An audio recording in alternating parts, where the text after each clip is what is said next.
All right, so we're going to do another additions to carbonyls, and so we're going to look at carbon nucleophiles now. So we've done oxygen, we've done nitrogen, we've done hydrogen. Now we're going to talk about carbon nucleophiles, and so this should be a pretty quick one. Again, we're going to be doing additions, so we're going to have nucleophiles. They're going to add to carbonyls. We're going to break pi bonds. We're going to put lone pairs on oxygens. So look forward to that. But we're going to go through what the types of nucleophiles we can do this with are. All right, so carbon nucleophiles,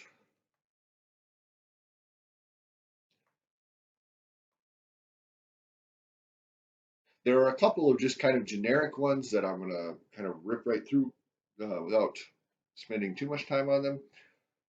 The first one is cyanide. So if you have an aldehyde or a ketone and you react this with hydrogen cyanide, HCN, now first of all, you'll probably be dead because hydrogen cyanide is a poisonous gas. But right, what we're going to do is we're going to add H plus to the carbonyl. It makes the carbocation plus Cn minus. This puts the negative charge on the carbon. This is a resonance stabilized negative charge because you got the nitrogen over here. You can make all this, and so you've got a nice electron withdrawing group over there. So this carbon can add to the carbon, push the electrons onto the oxygen as a lone pair. And what you get out is a compound that looks like this.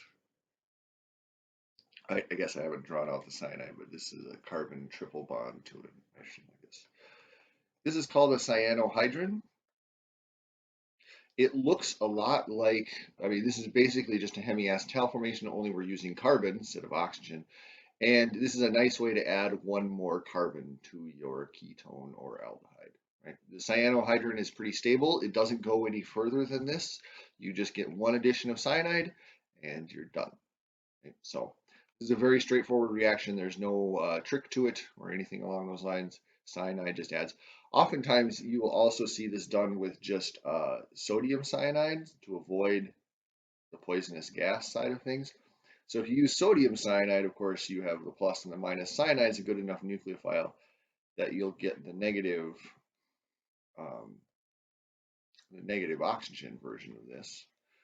And then you can treat this with H plus after all your cyanide is used up, and that way you don't have to worry about gassing everybody in the lab and having to beat a murder charge and all that other stuff. So cyanide we can use as a carbon nucleophile, right? So cyanide adds to the carbonyl, breaks the pi bond, creates a lone pair on the oxygen. All well and good. The other one is we have previously used terminal alkynes as I gotta use a different ketone here. Let's use, I don't know, what should we use? Let's use cyclopentane. That's a nice ketone. So a ketone like this. We've also used alkyne. So if you take an alkyne,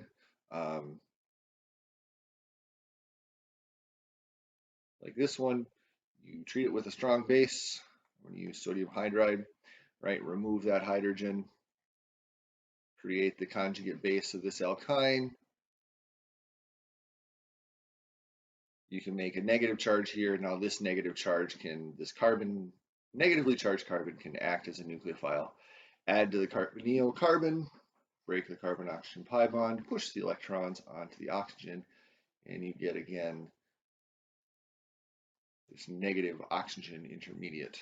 And then you just got to make sure you have the same number of carbons. So I've got 1, 2, 3, 4 carbons in my nucleophile. So I got to make sure that I have 1, 2, 3, 4 carbons in my product. And then you would add H plus to this, right, to get to the final product, which is going to be a nice neutral compound. And we've made a tertiary alcohol, right? So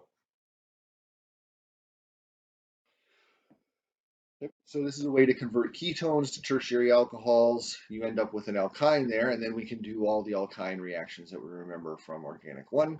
Or you can take an aldehyde and add either cyanide or tertiary terminal alkyne, and you'll get a secondary alcohol as your product. right? So these are two ways of doing these. Both of these are really straightforward addition reactions. You make the carbon nucleophile, right? Put a negative charge on a carbon, it becomes a really good nucleophile. If you have a good nucleophile, you react it with an aldehyde or a ketone, you're going to get addition to the carbonyl. Pi bond's going to break, right? All that good stuff. So this should look familiar to you. There's nothing tricky or new here. The only thing that I caution you is make sure that you're counting your carbons, right?